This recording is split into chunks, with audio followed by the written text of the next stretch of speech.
बिस्मिल्लाहिर्रहमानिर्रहीम अस्सलामुअलैकुम एवरीवन। आज की वीडियो में हम जॉन रस्किन को डिस्कस करेंगे जो कि अर्ली प्रोज राइटर हैं विक्टोरियन एज के, और 1819 में इनकी बर्थ हुई थी और 1900 में इनकी डेथ हुई थी। John Ruskin is the greatest prose writer of English literature and Victorian age and he is rank next to Carlyle. John Ruskin जो है ये फेमस और इम्पोर्टेंट प्रोज राइटर हैं इंग्लिश विक्टोरियन एज के। उन्होंने बहुत सी प्रोज लिखी, बहुत से वर्क्स हैं जो इनके बहुत फेमस हैं, और उनको थॉमस कार्लाइल के बराबर ही समझा जाता है।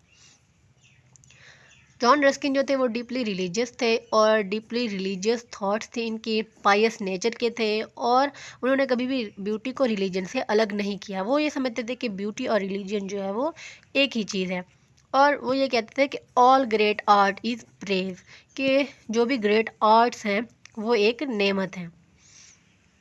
अब इनके वर्क्स देख लेते हैं हम। प्रोलिफिक राइटर्स थे, उन्हें 50 बुक्स लिखी थी। सबसे पहले मॉडर्न पेंटर, क्योंकि ये मास्टर्स ऑफ इंग्लिश भी हैं, ग्रेटेस्ट मास्टर ऑफ इंग्लिश हैं, तो इस वजह से ये आर्ट में बहुत ज़्यादा इंटरेस्टेड थे, और उन्होंने मॉडर्न पेंटर्स लिखी थी 5 वॉल्यूम्स में, जो कि इंडिकेट करता है कि जो जॉन रस्किन थे उनको आर्ट और लिटरेचर में बहुत ज़्यादा इंटरेस्ट था, और उन्होंने ये वर्क इसलिए लिखा था in order to vindicate the position of Turner as a great artist. Ruskin के जो व्यूज़ हैं आर्किटेक्चर के बारे में, उनको ये लगता था कि जो आर्किटेक्चर है, हालांकि जो पेंटिंग है वो इंसान किसी नेशन की स्टेट को और नेशन की हेल्थ को इंडिकेट करती है। द 7 लैम्प्स ऑफ आर्किटेक्चर और द स्टोन ऑफ फेनाइस, ये भी इनके इम्पोर्टेंट वर्क्स हैं आर्किटेक्चर को लेकर। इसमें उन्होंने कोशिश किया कि वो प्रूव करें कि जो बेस्ट टाइप ऑफ लिटरेचर होता है वो सिर्फ उन एजेस में प्रोड्यूस किया जा सकता है जो कि मोरली सुपीरियर हो, जिनकी मोरालिटी जो है वो जो मोरल सपोर्ट करते हैं, उनमें ही जो ग्रेट टाइप ऑफ लिटरेचर है वो प्रोड्यूस हो सकता है।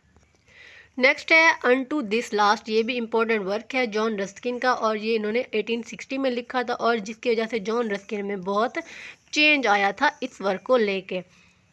और इस टाइम के बाद आगे उन्होंने आर्ट के ऊपर बहुत कम ही लिखा था, और उन्होंने डिवोट कर दिया था अपना सारे वर्क्स के वो जो सोसाइटी की इल्स होती हैं, सोसाइटी में जो बुराइयां होती हैं, उनको डिस्कस करना उन्होंने स्टार्ट कर दिया था।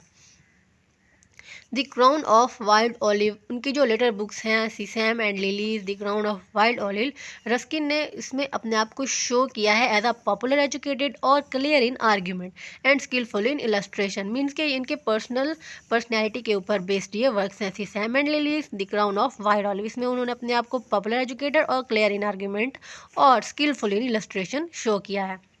उसके बाद है Praeterita, his last work and autobiography is full of interesting reminiscences. Praeterita ये इनकी एक ऑटोबायोग्राफी है जो कि उन्होंने अपने बारे में खुद ही लिखी है। अब बात कर लेते हैं जॉन रस्किन की पर्सनैलिटी के बारे में।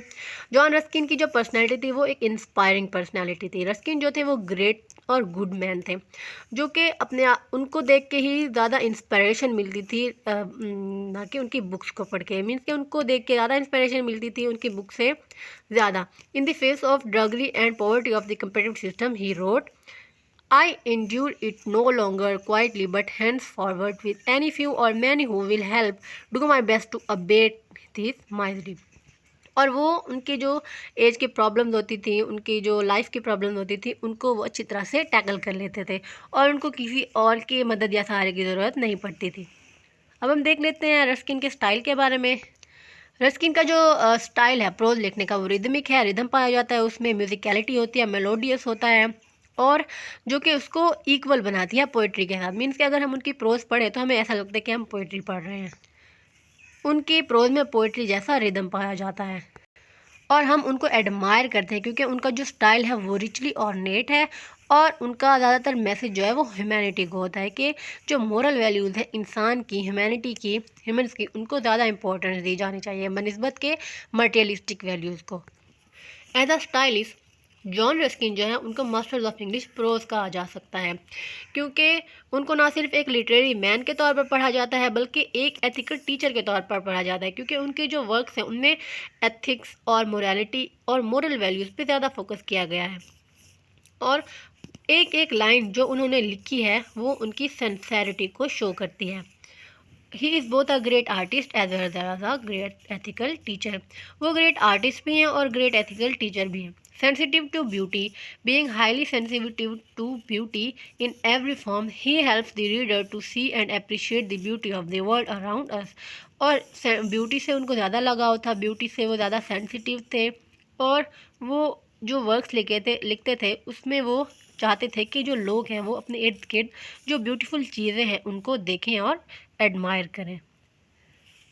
नेक्स्ट है economic essays. In his economic essays he tried to mitigate the evils of competitive system. जो कंपेटिटिव सिस्टम होता था इकोनॉमी का सोसाइटी में, उनकी जो ईविल होती है उसको पहचानने में वो अपने वर्क्स में लोगों को हेल्प करते हैं कि जो इकोनॉमिक सिस्टम है हमारी सोसाइटी का, उसमें जो कंपेटिटिव सिस्टम की जो ईविल्स हैं, जो बुराइयां हैं, उनको वो पहचाने। To bring the employer and the employed together in mutual trust and helpfulness. और वो चाहते थे कि जो एम्प्लॉयर हैं, ये जो एम्प्लॉय हैं, जो काम करवाते हैं और जो काम करते हैं, उनको म्यूचुअल ट्रस्ट और हेल्पफुलनेस मिले। मीन्स कि उनके दरमियान जो ट्रस्ट है उसको बढ़ना चाहिए और म्यूचुअली उनको एक दूसरे के साथ मोरल वैल्यूज़ और एथिक्स को के ऊपर बेस्ड होकर काम करना चाहिए।